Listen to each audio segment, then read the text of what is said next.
novem vlogu. Mi smo se že vrnili v našo stalno rezidenco s spreminjajočim se naslovom in moram priznati, da je ta dan oddiha v leseni koči res bil ful dober. Sploh sem imela srečo z vremenom, ker so si želela na obletnico, da ali bi bilo res deževno, da greva v neko kočo in uživava v cozy vzdušju, ali pa da bi bilo res toliko sončno, da bi pač se nekje parkirala ob eno jezero in se bi lahko sončila in kopala. In resnično se nama je prva opcija, kar so čisto zadovoljna. Ta hišica je imela tudi savno in ta savna je res ful sedla. Sploh privat savno, med se savnat, pa iti na kavč stuširan. To je res dober občutek. In zraven še kamin, ki so ga skozi kurila. V bistvu niti ne je bilo treba kuriti noter, ki so prišla, je bilo 22 stopinj. Ampak tako nama je bilo všeč spet ogenj imeti noter v notranjem prostoru po toliko časa, da so na koncu kar celo popoldne do enih zjutraj sva nalagala. Na koncu sem imela noter, mislim, da 35 stopinj, tako da so bila res oba v kopalkah skorda. Tako da res je bilo ful dober. Ja, res sva ful uživala in nama ni žal, da sva rezervirala tole kočo, sploh ker je bila edin ta dan frej, drugače je bila zasedena celo poletje, tako da se nama je res ustral in res fino. Danes sva se kar malo težko poslovila, ampak sva tudi vesela, da imamo naš brlog in da lahko nadaljujemo pot. Danes se bomo samo malo naprej odpeljali proti severu, pa najdel spet kakšen lep prostor ob eni reki.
Mi smo včeraj kar ostali na mestu ob tej reki, je bilo res lepo, ker malo naju te temne reke spominjajo na Aljasko in zelo nam je všeč, da je tu divje.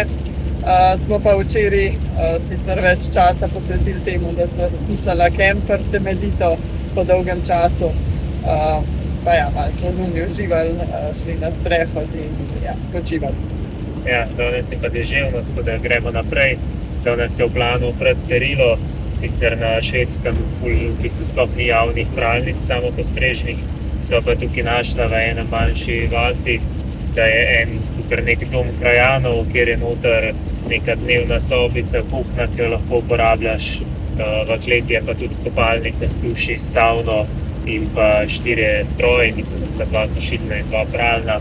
In deluje vse na poštenost, tam je pač vse v bistvu zastonj oziroma je cenik, ampak ni nikogar tam, ko bi mu plačal, tako da več moraš potem ali pustiti v kuverti denar za storitve, ki si jih uporabil, ali pa pač nakazati prek njihove aplikacije oziroma PayPala. Tako da je pa tudi zelo poceni, mislim, da je pranje in sušenje oboje hkrati 4,5 €, kar je cenejško kar kjerkoli v Evropi, tako da je res taka občanska cena. Piše pa, da so tudi obiskovalci dobrodošli, ne samo občani, tako da bojo to izkoristila.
včeraj smo potem oprala v tistem domu krajanov ali ljudskem domu, ali kakorkoli se mu reče.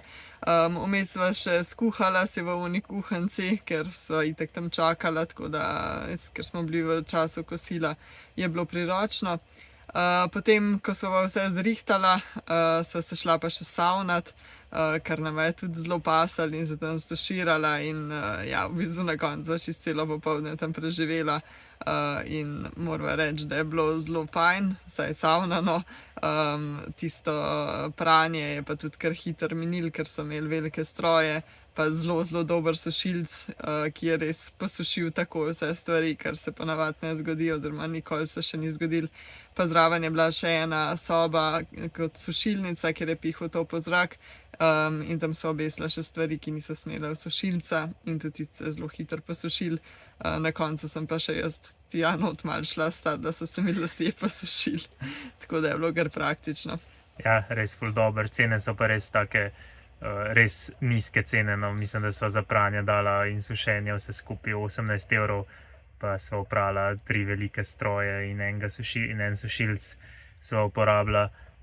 Savna je pa na uro, mislim, da je 9 € na uro, tako da kar je bilo nama dovolj za 2 cikla savnanja in počivanja. Tuš je pa pol itak vključen v savnanje, tako da je bilo res, res fajn. Ja, zdaj smo se pa pripeljali do enega jezera, kjer upamo, da bomo lahko ostali še kak dan. Ja, je pa to za ta vlog, pa se vidimo v naslednjem. Dio!